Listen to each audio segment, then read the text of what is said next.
Nas últimas semanas, mas principalmente nos últimos dias, um movimento chamado Stop Hate for Profit tem ganhado cada vez mais força. Esse movimento se trata de um boicote reforçado por empresas que são anunciantes do Facebook como forma de pressionar a empresa a aplicar mais, a investir mais em moderação de conteúdos que são veiculados nas plataformas. Principalmente aqueles conteúdos que incitem ou estimulem algum tipo de discriminação ou violência. A saída dos anunciantes da plataforma, deixando de anunciar no Facebook, tem acontecido desde maio, de maneira gradual, mas nos últimos dias ela ganhou mais força e até um certo apelo midiático, com grandes marcas, grandes empresas deixando de anunciar, pausando seus anúncios como Coca-Cola, Adidas, Pepsi, Unilever e por aí vai. Em meio a tudo isso, foi inevitável que surgisse a pergunta de quanto impacto de fato esse boicote causaria aí no Facebook como um todo. Por isso, no vídeo de hoje, a gente quer explicar para você um pouco melhor a respeito desse movimento e trazer para você uma visão de como esse impacto ele afeta muito mais a imagem do Facebook do que necessariamente ao bolso da rede social. E também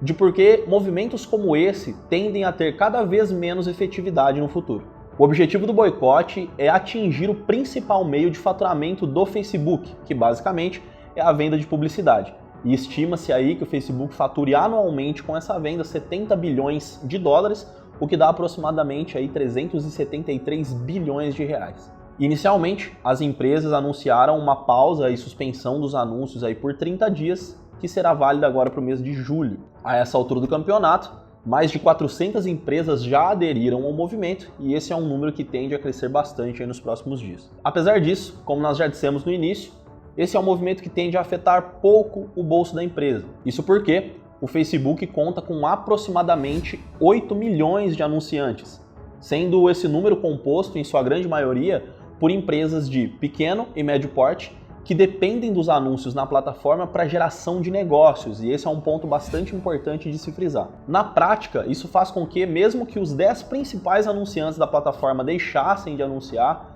essa saída representaria uma queda de menos de 2% no faturamento da empresa. Voltando ao ponto anterior, diferente das grandes empresas que encaram os anúncios no Facebook como mais um canal, como mais uma possibilidade de falar com o seu público, e ainda, em alguns casos, dedicado exclusivamente para branding, as pequenas empresas, como nós já dissemos, elas dependem de anunciar no Facebook para geração de resultado direto, para geração de resultado ali do dia a dia mesmo. Isso por si só faz com que esse movimento não seja tão efetivo assim, uma vez que o principal objetivo dele, teoricamente, é afetar o caixa da empresa, e uma vez que o caixa da empresa é composto majoritariamente por empresas que dependem diariamente de veicular os seus anúncios ali, dificilmente essas empresas elas vão correr o risco de deixar de anunciar em prol de alguma questão ideológica. Além disso, voltando os olhos para as grandes marcas agora, circula aí que em contatos feitos com essas empresas que aderiram ao boicote, nenhuma delas confirmou que havia eliminado 100% as publicidades nas diversas plataformas do grupo. Em alguns casos ainda, as empresas ali relataram que elas haviam sim feito a pausa ou suspensão dos anúncios durante esse período, mas apenas nos Estados Unidos, que é onde de fato esse movimento ele tem mais expressão. Isso faz com que a nossa conclusão, em linhas gerais, é de que em um mundo cada vez mais digital, onde as pessoas elas estão cada vez mais na internet, cada vez mais nas redes sociais, a propaganda, as publicidades nesses veículos não é mais uma questão de escolha, é uma necessidade, questão de sobrevivência, mesmo suas grandes marcas de uma determinada ótica. Isso na prática e no final das contas faz com que cada vez mais as empresas dependam de plataformas como o Facebook do que plataformas como o Facebook dependam de grandes empresas aí para se manter em pé. Isso por si só faz com que movimentos como esse tendam a ter cada vez menos efetividade no futuro, como basicamente esse que a gente está vendo agora. O Facebook se manifestou inicialmente mantendo aí o discurso de que preservaria um dos seus principais fatores, um dos seus principais fundamentos, que é que as pessoas possam se manifestar livremente, mas que faria sim uma revisão de alguns termos mais específicos relacionados à violência e discriminação de qualquer natureza.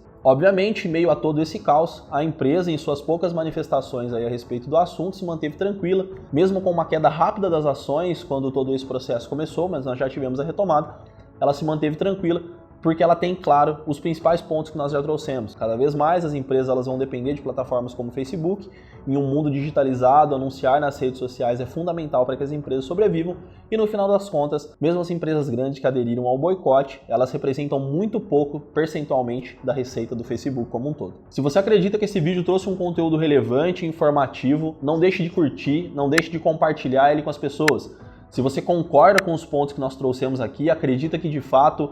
movimentos como esse tendem a perder força, movimentos como esse tendem a ser cada vez menos eficazes no futuro, comenta aqui abaixo. Obviamente, se você discorda de algum dos pontos que nós trouxemos, também fica o convite para comentar. Além disso, se inscreva no nosso canal e não deixe de acompanhar todas as segundas-feiras às 19 horas aqui no canal da V4 Company, o V4 News, falando sobre economia, política e negócio. Meu nome é Gabriel Robiati, eu sou o Equity Partner da V4 Company e o nosso negócio é vender o seu.